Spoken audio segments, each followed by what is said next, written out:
It's Monday night. Welcome to Monday Night Comics.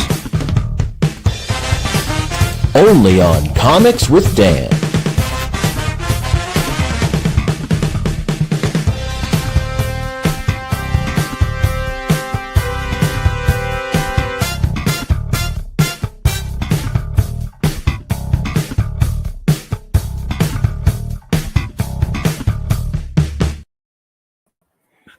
Welcome to Monday Night Comics. Welcome to Comics with Dan. I am excited to be able to chat tonight. I didn't have a ton that I read in the past week, and I don't have a big week upcoming, but I figure we can spend a little more time on kind of looking around League of Comic Geeks and seeing kind of what's coming out, what's been announced, that sort of thing. I always like that part of the show, so I think it'll be cool to be able to kind of spend a little more time with that rather than just adding it on to the end there.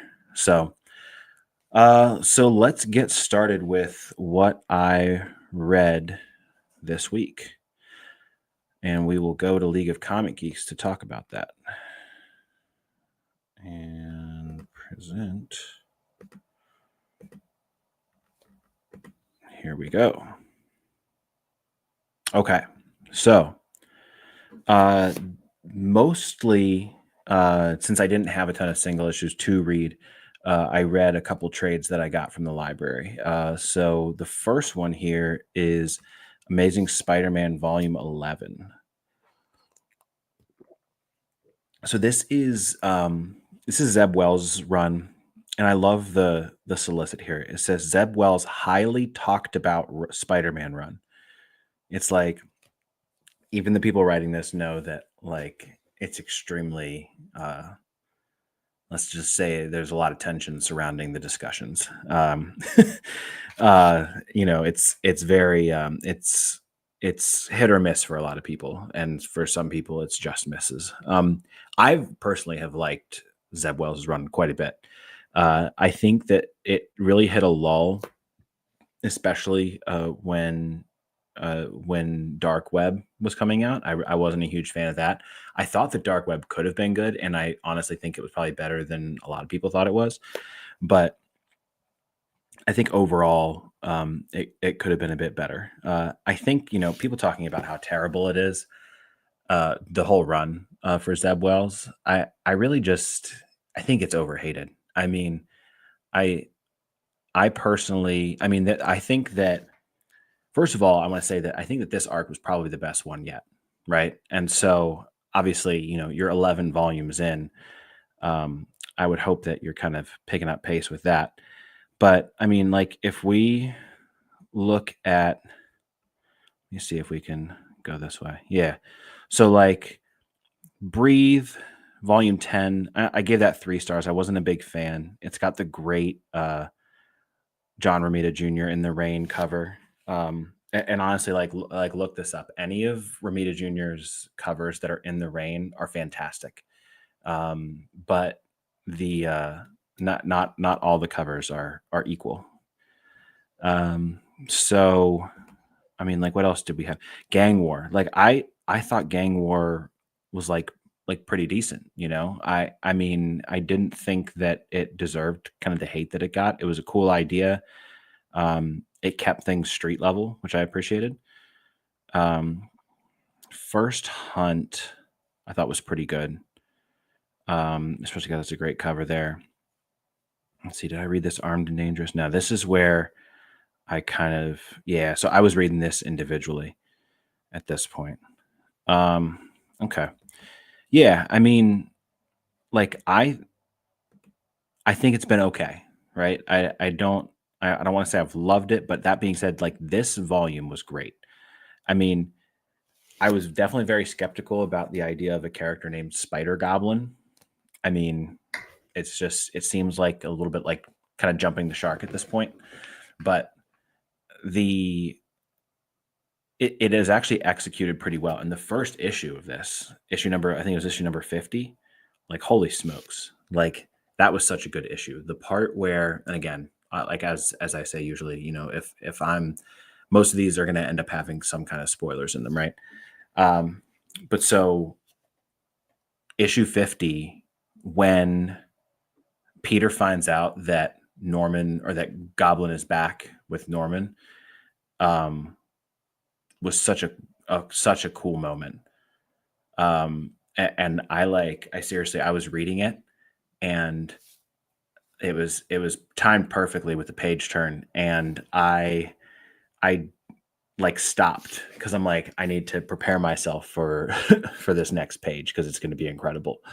And it did not disappoint. When Peter basically says the code word, and it reveals the at first it reveals the gold goblin suit, and then it reveals the green goblin suit after he says the other one. So, but yeah, I mean, it was executed really well. I'm glad that he wasn't Spider Goblin the whole time, because I feel like that would have made it like a little silly. And then based on the rest of Wells' run, I mean, he can certainly drag things out a bit. And so I'm glad that he kept it to like a couple issues. But yeah, I mean, I really like this one. Ed McGuinness's art, I mean, he's fantastic. I have my criticisms of John Romita Jr. I think that, um, I mean, part of it's coloring, right? And I've seen people that have taken Romita Jr.'s colors and have like redone them, and it looks really good. Well, I'll say it looks better, but like at a certain point, like just some of the faces that he draws are they're just like uncanny. They just look really strange, and so I think that I think I definitely like Ed McGuinness, his art more. And I think that Romita Jr. is a very dynamic artist. He draws motion really well, but it's the faces that he struggles with, and that can kind of make it hard to get through a full volume of his art, to be honest. So, but yeah, so that's the Amazing Spider-Man, Volume 11, Going Green. We've got our creative team here. There was a story by Marv Wolfman in there that was pretty cool. That was a good story. I think the Joe Kelly reference here is to his. He wrote like a little preview for his upcoming run. Well, at the time, upcoming. So that was included in there. Yeah, written by Zeb Wells, art by Todd Knock and Ed McGuinness, colors by Marcio Menez, and letters by Joe Caramagna. So, yeah, I liked it a lot. I thought it was good. The next thing that I read here was Superman Volume 3, The Dark Path. This one was a little uneventful for me. I ended up giving it 3 stars. I actually have 2 of the issues that this collects. It's really just collecting like the Absolute Power tie-ins. And so I felt that Absolute Power, my biggest complaint with Absolute Power was that most of it took place in tie-in books, right? And I think someone else on League of Comic Geeks put it that the main series of Absolute Power is just people reacting to things that were happening in the tie-in books, which I've started to enjoy Absolute Power more for every tie-in book that I've read for it. So I am really interested in the idea of an Absolute Power, like an omnibus or deluxe hardcover that's going to like condense all of those issues and tie-ins. And if they really take the time and put it in a good order, I think it could be a really good book. And my guess, because I gave Absolute Power #1 like 5 stars. Like I love that book. But it really just went downhill from there. And it's because they like explained what happened at the beginning of each issue, but it was just like Absolute Power 1 through 4 was just like the loose structure, and the story took place elsewhere. So I'm really excited to possibly read a full collected edition of Absolute Power. I think it could be a really good book, and I'm probably going to look at the event completely differently once I read it all collected. Which on one hand is great and everything, but I think it's poor execution to have to read all the tie-ins to understand the story. You know, like say what you will about Dark Crisis, and I will say that Dark Crisis was not great, but it like you could read the main story in Dark Crisis 1 through 7 and understand what was happening. Like you didn't need the tie-ins. In fact, I didn't read most of the tie-ins. I read kind of the ones that looked interesting, and they were exactly that. They were tie-ins. They weren't pivotal to the story, but they added extra context and flavor. So anyway, event rant. The Dark Path was pretty good. Jamal Campbell's art's growing on me a little bit, and this just basically collected some issues where Superman and Zatanna are going through on the Dark Path, name of the book, and so and it also like kind of randomly collects Night Terrors, which was strange because we have these stories from late 2024 and then these stories from 2023 kind of just adding to it. It was fine. It wasn't bad, but it wasn't great.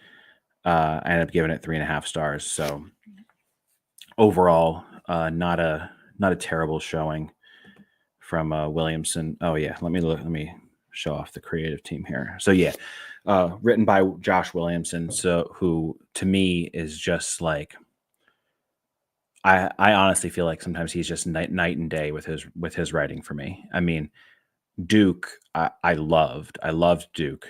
I'm loving G.I. Joe. But like his I mean, like the early issues of his Superman run were a little bland. And like the early issues of his Batman and Robin were bland. I just got volume 2 of Batman and Robin from the library, so I'm excited to check that out because it looks like it has some cool stories in it. So we'll see how that goes. But yeah, he's just, it's always a little tricky. Now, Tom Riley is in this book as well, and he illustrated Duke and G.I. Joe, and I'm a big fan. So I really like that. I like Jamal Campbell. I recognize his talent, right? I think that there's just something about his style that isn't my favorite. I don't know if it's like I think it's just a stylistic choice. I don't think it has anything to do with his ability because I can tell that it's very good. It's just not something that I personally would rank particularly high. But I absolutely recognize the talent there. And then we have Nathan Fairbairn, the colorist, and Ariana Mayer is the letterer. And she letters a lot of books for DC, I've noticed. So now I read, and see, I don't even have it rated on here, but let me do this for you right now. 5 stars. Dick Tracy number 8. So I loved Dick Tracy number 8. I thought that it's okay.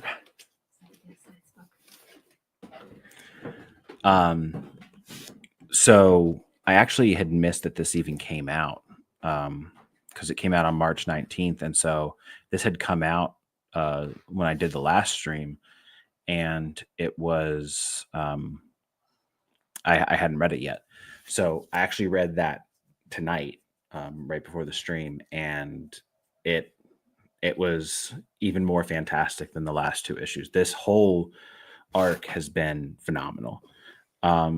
Just like the the dialogue feels like just slightly cheesy, but like it just fits that pulp noir feel so well. That it's just great. And I think that the story in this, like, it's just the stakes are so high, right? And so, like, and I don't want to spoil anything for this one just because it came out like last 2 weeks ago, or like a week and a half ago. But like Segura and Moretti have this way of just working this story to make the stakes feel real, right? And part of it could be that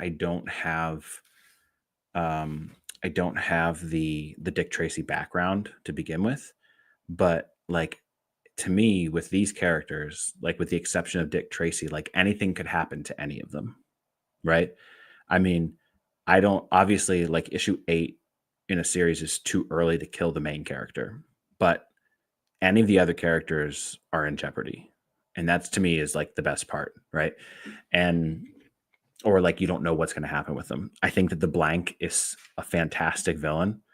Um it's kind of hard to explain just exactly what makes this what makes this so great. It's kind of like one of those you had to be there things, just because um, it was. I mean, it's pretty close to the perfect issue of a comic. I mean, it. I mean, that's what this review down here is saying, right? Another perfect issue, right? And so, I mean, like, just getting to see the character development for Tess Trueheart, the character development for Detective Pat Patton, for Dick Tracy, um, and for the Blank as well, right? I mean, it feels like there's just so much thought and care and attention put into all of this, not just, hey, we have the license to do Dick Tracy comics, let's throw something together. This makes me want to read more stuff by Alex Segura and Moretti, Michael Moretti. So yeah, I mean, it's incredible. And then, like, just this particular issue leaves you with like a really big question on who the Blank is, right? And it's like it's lining up with the stuff that happened in prior issues, but you almost like don't want to believe it. So I will say, like, a really good deal is the subscription on Mad Cave's website, where you can subscribe and get the digital issues in your inbox as they come out, and then when the trade paperback is available, they send you a physical trade paperback. It's $25, and so you get the excitement of of reading this as the story goes along and being up to date, but then you get the physical copy afterwards. And I think that's such a brilliant business model, because it incentivizes the subscription. I'm pretty sure that, like, you pay the $25 up front, so like like revenue for, and this is the accountant and me speaking, but revenue for Mad Cave, so it's like it's good for the publisher, right? And then you still get the physical copy in your hand. So, like, even if you want don't want to read digital, right? It's better. Pre-orders are always better to support books that you like, just because it it tells the publisher that this is desired, this is what people want. Um, and if you just get the trade later on, it's almost too late. But this says, like, hey, I like this book, I want this book. And even if you like pre-order the trade and do the issues and you don't want to read the digital ones, you just want to wait for when it comes out in trade, then you can do that, right? You can get them in your inbox and just not read them if you're not into digital comics. And like you might like I'm pretty sure you'll end up paying just like a little bit more than you normally would for a trade. But to me, entirely worth it to support a book that you want to see succeed. So I am definitely uh, loving Dick Tracy. I think it's it truthfully one of the books that I'm most excited to read as they come out. So I think so. This is issue 8, so we got 2 issues left. Which to me, it's like really incredible that they've been able to create this much suspense and drama in 3 issues. Because like some of the stuff that like happened in the first arc slightly carries over, but it doesn't exactly. It's not required knowledge for this. You can see some of the references to like the Lips Manless gang that Dick Tracy makes, but like apart from that, it's a pretty self-sustaining story, starting with issue number 6. So, yeah, Dick Tracy number 8. So that came out like a week and a half ago. Really fantastic, really good stuff. And so now we move to the section of what's new coming out this week. Oh, actually, just kidding. We're going to take a second to talk about the elephant in the room. So Batman Hush 2, I think, is that what we're supposed to call it? We're supposed to refer to it as Hush 2. That came out last week. All right. And so I just had such mixed feelings about this that I wasn't sure if it was going to be something that I really was going to be excited for. Because like on one hand, right, my absolute favorite comic artist is Jim Lee. Jeff Loeb is one of my favorite writers. The Long Halloween is my favorite comic, and the original Hush is a fantastic story, right? It gets a weird amount of hate, which I don't really understand, but a lot of people call it overrated. But I'm rereading through the compact edition right now, and it deserves praise. It's a really good, solid story. To me, it's a really good beginning Batman story. It gets a lot of characters introduced in there that not introduced necessarily, but like you don't need a ton of previous knowledge of Batman and his supporting cast to enjoy Hush.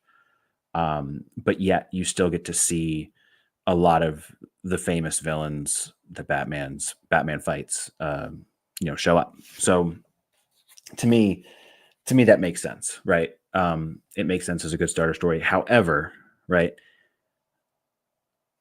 I don't think that going back to Jeff Loeb and Jim Lee is what's good for the Batman line. I don't think that this is what the Batman line of comics needed after a lackluster Chip Zdarsky run.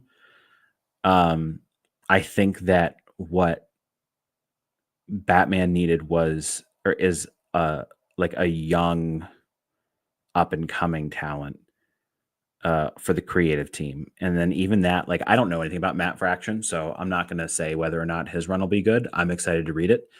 But I would love to see like a newcomer or someone like that's up and coming, not someone established on Batman. That would just be my personal preference. And so seeing Jeff Loeb and Jim Lee back on Batman is on one hand pretty cool, but at the same time it feels like a backward step. That being said, I read this again. I actually read this today, and I did like it, right? I mean, I can't help but enjoy Jim Lee's art. I think he's just I mean, I think between him and Scott Williams and Alex Sinclair, which I mean, they like work really well together. I just think it makes for a beautiful book. And I saw a lot of people complaining about Jeff Loeb's dialogue in this, but like I thought it was great. There's some references back to the original story. One in particular was the Batman mentioning that he's the that Joker is the chaos. I'm gonna see if I can even find it. Maybe it's in the preview. Something with the Joker's the yeah, there it is. The Joker brings chaos to Gotham. I'm here to restore order, right? And so in the original Hush, that's like one of the things that Batman is talking about uh, in the early stages of that book, where he said that Dick Grayson said that to him, and it's not like some big revelation, but it's a callback, right? And yeah, I mean, like I thought that this was pretty solid. I'm glad that my understanding is that they're going to do like 6 issues within the main Batman run, and then part 2 of Hush 2 is going to be its own miniseries. I don't know why they didn't just do like a separate book. My guess is that I don't think that the non or the books that aren't the Batman books that aren't Batman and Detective Comics, I don't think that those do as well, right? And don't pull as much weight, right? And so with the exception of maybe like Batman Dark Patterns, just because I've heard that that's really fantastic. But like the non-main Batman books, I think don't get as much spotlight. Like obviously they get pulled, right? But like if you look at and I try to post these on a weekly basis, but like the League of Comic Geeks will allow you to see who on their site um, pulls these books, right? And who what books are the most pulled of the week, right? And so like if Batman's there, if Batman's out that week or Detective Comics is out that week, it's number one, unless there's also a Spider-Man book, so it could be one or two, right? It's very rare that it's not. But Batman books that aren't the main Batman book are often sometimes don't even make the top 10. And the same thing happens, I think, with Spider-Man books too. And I don't know if it's like fatigue or, you know, people don't want to pull a Batman book that isn't the main Batman book or one of the main Batman books. I don't know.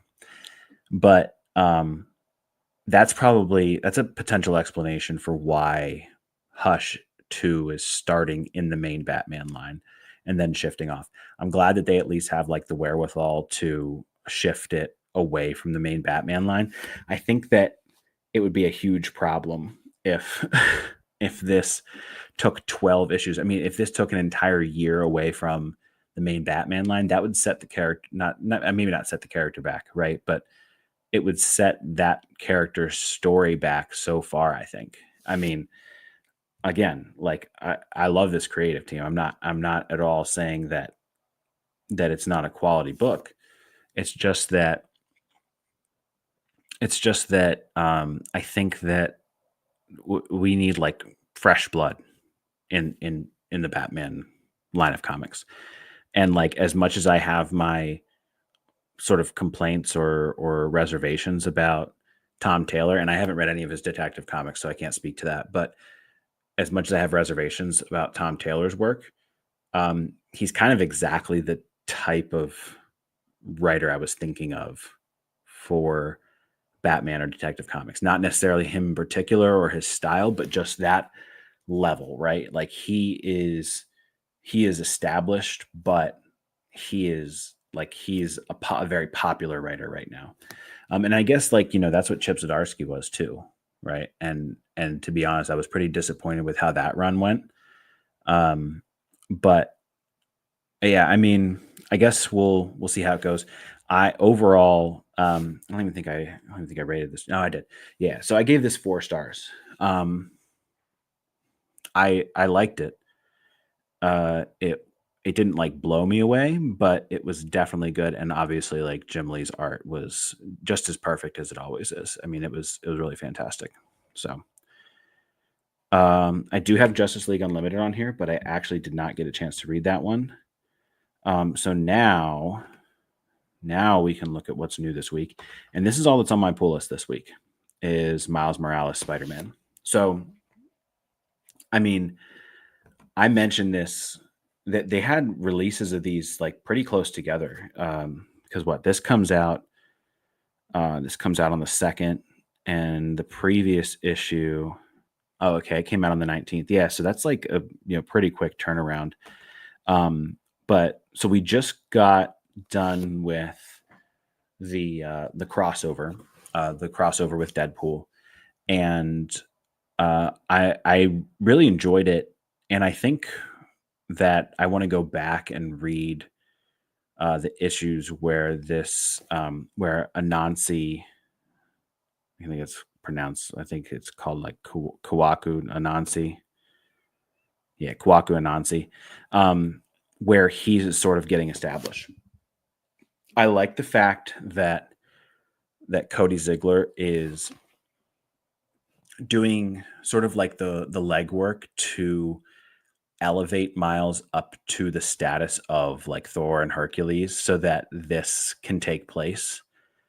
It almost feels like he's sort of been building towards this. I mean, he's giving him like new powers, and he's giving him like he introduced Kwaku Anansi, which I think having like that African folklore mythology like introduced, I think that's such a cool idea.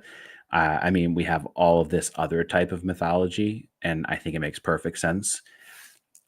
So I think that having that, and then giving him his vibranium suit, so that he can like literally like physically go toe to toe with these mythological gods, so to speak.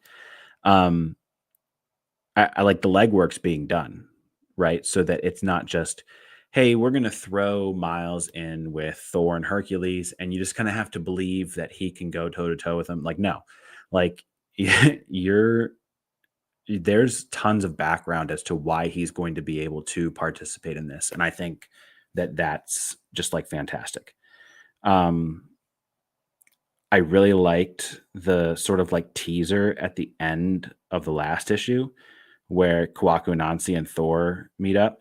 It like that like little epilogue thing gave like post-credit scene in the MCU vibes, and not like, oh, we're tired of post-credit scenes, but like when the post-credit scenes went crazy. And so when Thor showed up, I was like, oh dang, like there he is. But yeah, let's look at the preview here. So see if I can expand this a bit.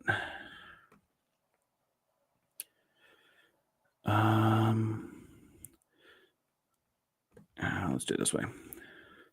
So years ago, high school student Miles Morales was bitten by a genetically altered. Okay, so we already did all that. Miles Morales Spider-Man. Okay. God War Part 1. Recently, Miles Morales went to Wakanda seeking a cure for his vampirism, which is the other thing, right? Is that like Cody Ziegler's putting Miles through the ringer, right? Like, and I love books where things can happen to the character.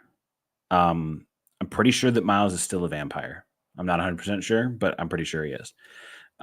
Became a herald of the spider god Anansi. Shortly after, an unexpected team up with Deadpool brought Miles face to face with a newly god-touched Agent Gao. These two things definitely totally aren't related, right? Except that we can see that they are. And so you get some here. We're not going to read through all that. Let's see here. We got some. And there's Kawaku Anansi. Yeah. So I think that this could shape up to be a really good one. I mean, I think Cody Ziegler's crushing it on this. And I can't believe, like, I I feel like I made like every excuse in the book as to why I wasn't pulling Miles Morales. I was like, oh well, there's I'm waiting for this crossover to be over. I'm waiting for this event to be over. Which, like, if we're being fair, like, let's just take a second here, okay, and look at this whole series. Okay, so early on, okay, I was reading these as they happen. Maybe like I was reading like on the 3 month delay on Marvel Unlimited. And so I went through the first 5 issues. It was fine. I didn't hate it. I didn't love it. Um, I really didn't like what was her name? Was it Rabble? I think was the name. Yeah. I didn't really like Rabble because she was just like a lot of like, oh, poor me type of stuff. Um it just wasn't I wasn't very sympathetic, I guess. But so then we got Carnage Reigns, right? So 6 and 7 were those crossovers. There was a little bit of a break with a 4 issue arc here from 8 to 11, I believe. Although it looks like this was like a crossover with Blade of some sort. And so then, yeah, and so then Gang War happened, right? And I wasn't about to pull all the issues. I wasn't about to pull all the issues for Gang War. And so then after Gang War, there was a little break, but then Blood Hunt. And then after Blood Hunt, that's probably where I should have started pulling it, to be honest. Was then. But even then, yeah, no, I mean that's probably about when I should have pulled it. But I did end up starting to pull it on for issue 30, starting the crossover. So yeah, I mean, I'm definitely going to go back and get into the pieces where, yeah, this Webs of Wakanda trade. That's one that I really want to read because I feel like that's really important to kind of what's happening. You know, I might as well read the Blood Hunt one too. I need to read all these because really it's been fantastic. Even just the few that I've read. Yeah, I mean, Cody Ziegler's like he's doing stuff with Miles Morales. He's not just letting him sit there. It truthfully, I think that that's why a lot of people are responding to this run more than they are to Zeb Wells' run, and really to any of the more recent Peter Parker runs, is because editorial will let things happen to Miles Morales. They'll let things change. They'll let the status quo change. But with Peter Parker, they're like afraid to have too much happen to him other than the same horrible stuff that's been happening to him for like 30 years. And you can argue it's similar with Batman on the DC side, where editorial just gets kind of afraid to let the character change because they're worried that it's going to eat into their bottom line from a business perspective. And I get that. But at the same time, that's where the art side of comics and the business side of comics just kind of don't mesh, right? Is like that. I understand that there's a desire to have, you know, a successful business, but at the same time, like how artistic can the creators be when they have a bottom line to worry about, right? Other than just, are people like, is it like, are people going to like it, right? Like, obviously, like that should be an important factor, but it shouldn't be like, how can we get the most people to buy it? It should be, I have a story to tell and I think people are going to enjoy it. So that's where, and that's all I have on my pull list for this week is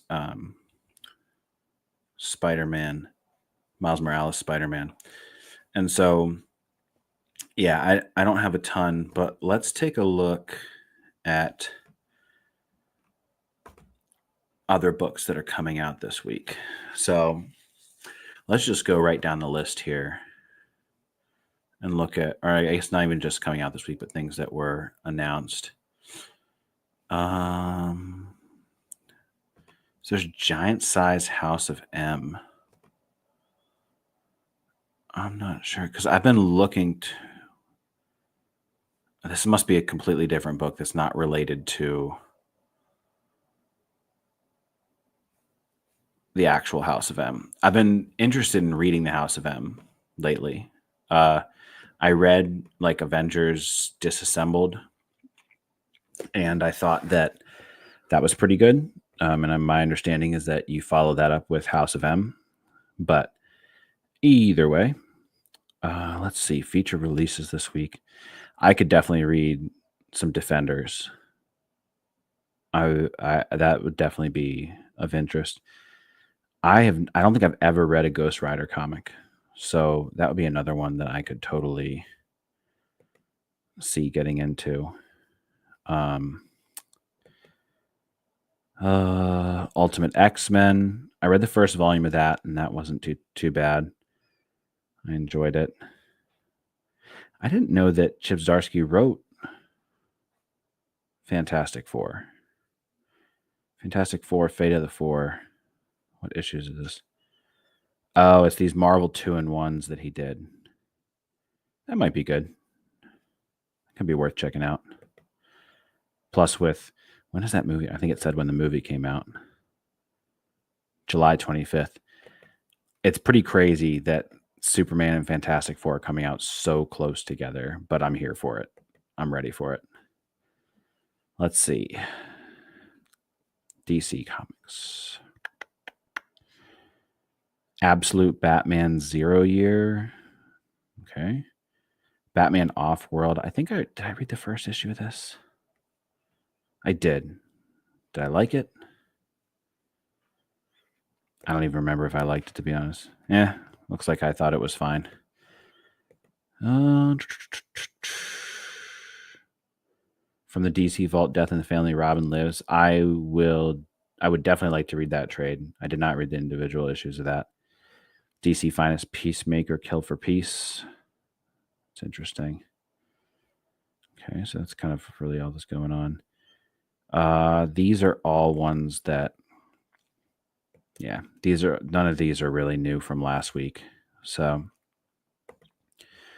all right, let's check out Image.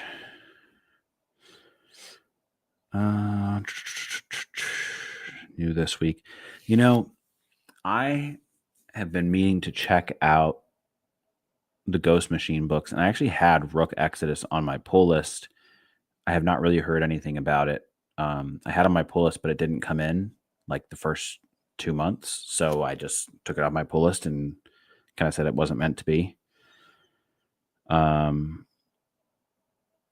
Lucky Devils number 3, Monkey Meat, the Summer Batch. I didn't read Monkey Meat, so I don't know if I'll be reading that one.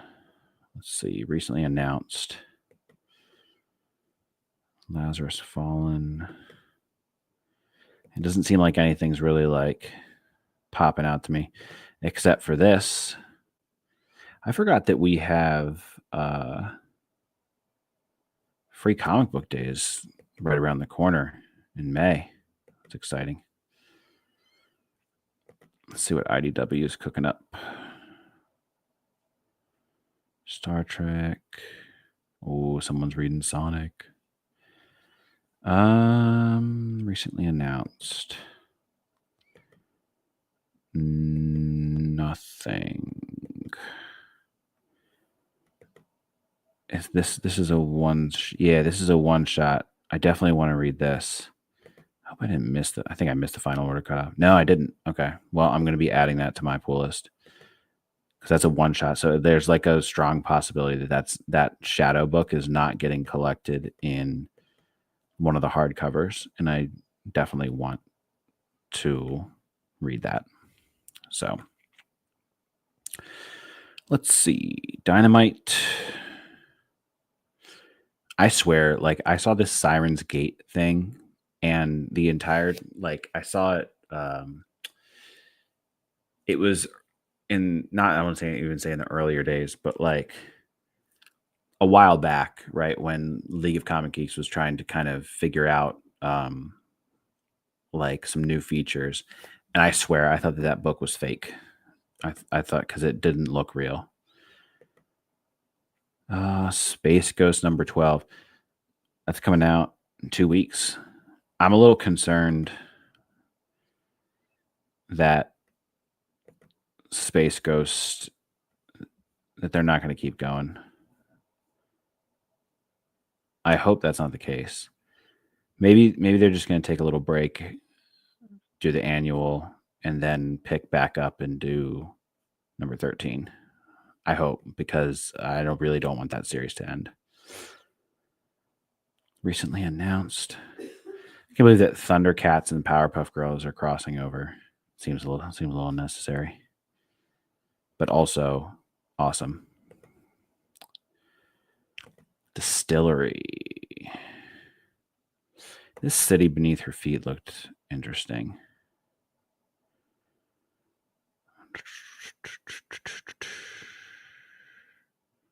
Oh, James Tynion. There you go.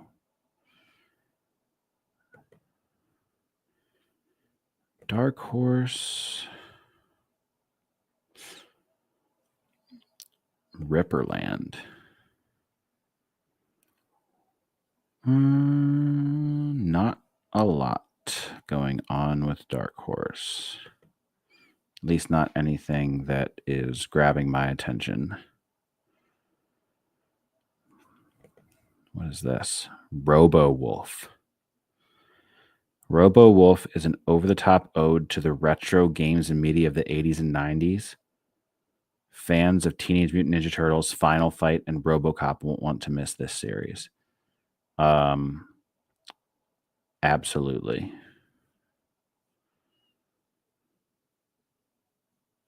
This looks fantastic. I might need to add that to my pull list. Final order cutoff for that's April 14th, and it's coming out May 21st. So might need to add that. That looks fantastic and absolutely ridiculous and perfect. Yeah, I mean, look at that. That dude has chainsaw arms. I mean, come on. Okay, what else we got? Let's take a look at Boom. Ranger Academy. I need to catch up on Power Rangers Prime. I'm so far behind. Uncanny Valley Volume 1. That's exciting. VR Troopers. These are all ones that that we kind of knew about already. What's this one?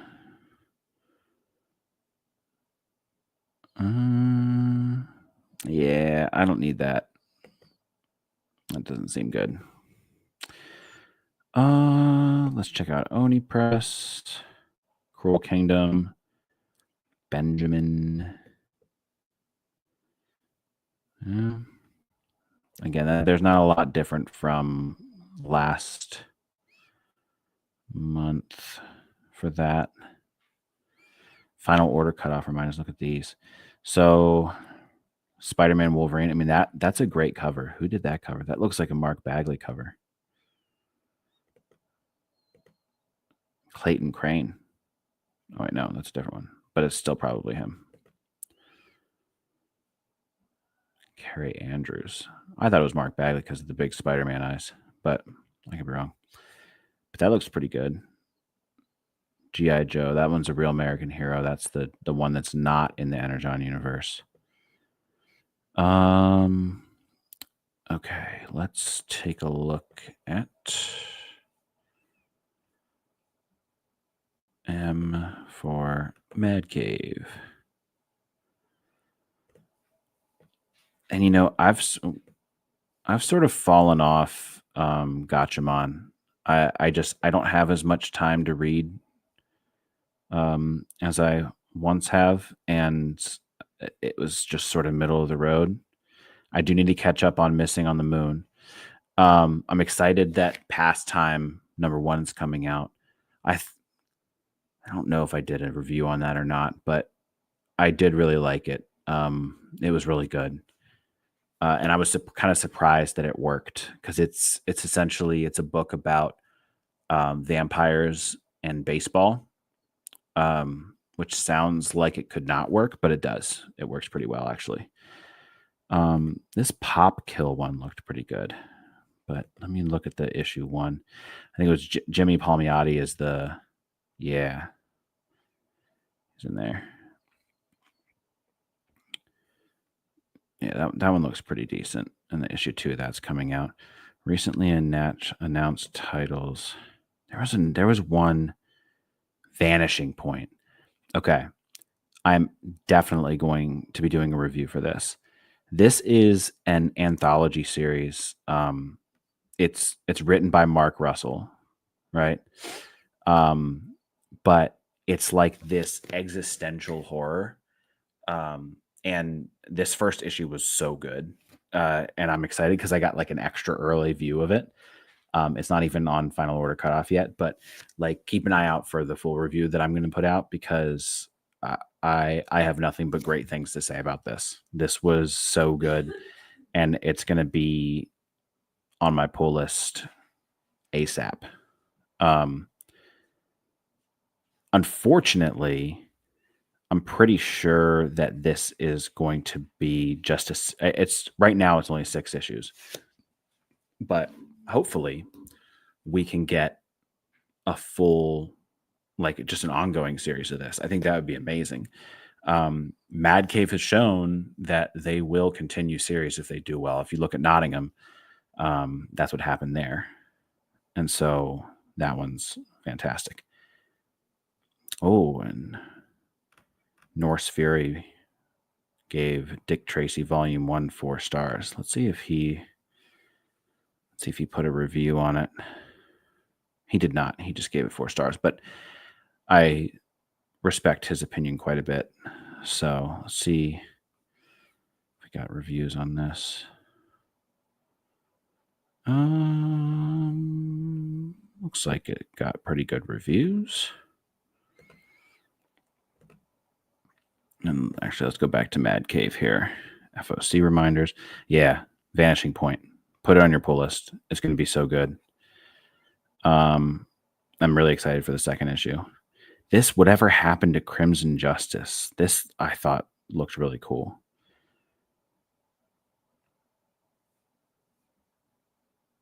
I'm not familiar with the creators on this. So don't worry about it, Matt. Glad you could make it.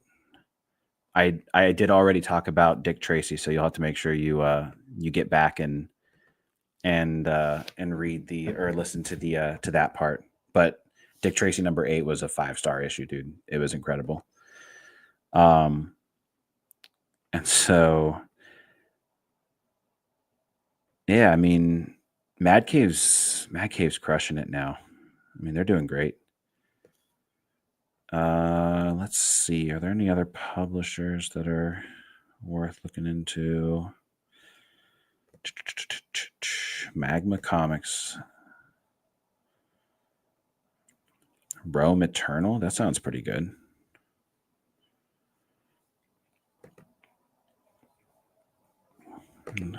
That came out in November. World where the Roman Empire never fell. It now stands on the brink of collapse. That sounds great. That might be something worth looking into. Huh.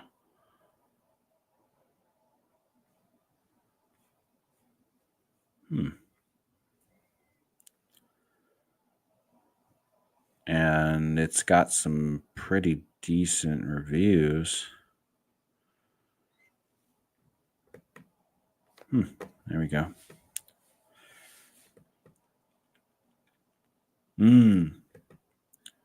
I saw that. I can honestly say that I have never read a single Ghost Rider book. Now, what I'm interested to know is,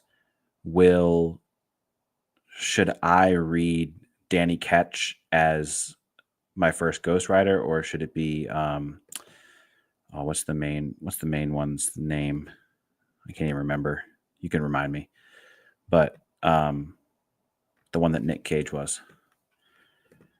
But yeah, I mean, I'll happily accept Ghost Rider suggestions. See if maybe the library has them at all, or if I can find some good trades for them. But Johnny Blaze, that's it.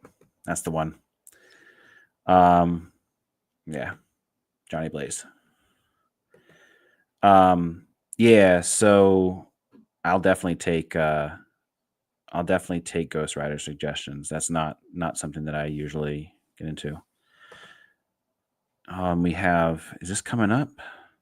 Yeah, okay. So World's Finest number 38 is going to be the start of the We Are Yesterday crossover.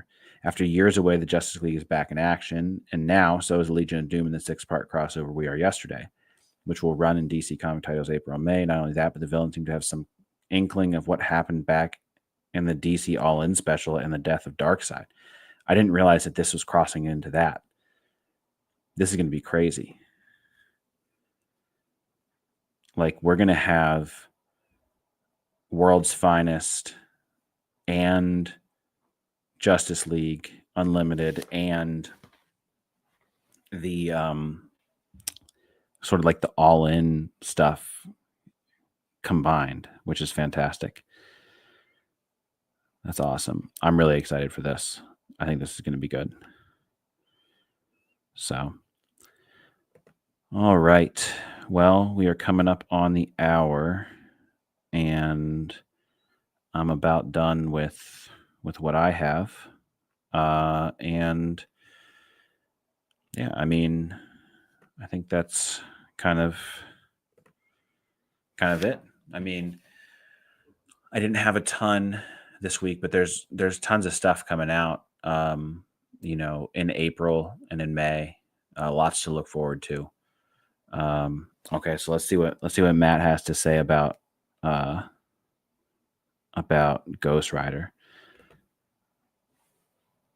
So, but I have only read volume 1 of Danny Ketch, and it was great. Being I haven't read any of this before, it's kind of disappointing that they're jumping ahead on the second release to volume 6. But I have heard the Siege of Darkness crossover event is good. Okay, well, it looks like I have some Ghost Rider to read. Yeah, I'll definitely look into that because it's an interesting character for sure. And so I definitely want to check that out. It's a character that I haven't really explored all that much. So, but all right, well, thank you everyone for watching. Thanks for checking out what I had to show, what I had to say. I appreciate it as always. Please, like the video and subscribe. It helps kind of tell the algorithm that people are interested. Thanks for joining, Matt. I appreciate the support as always. And I thanks to everyone for watching, and please like, subscribe, and have a good night.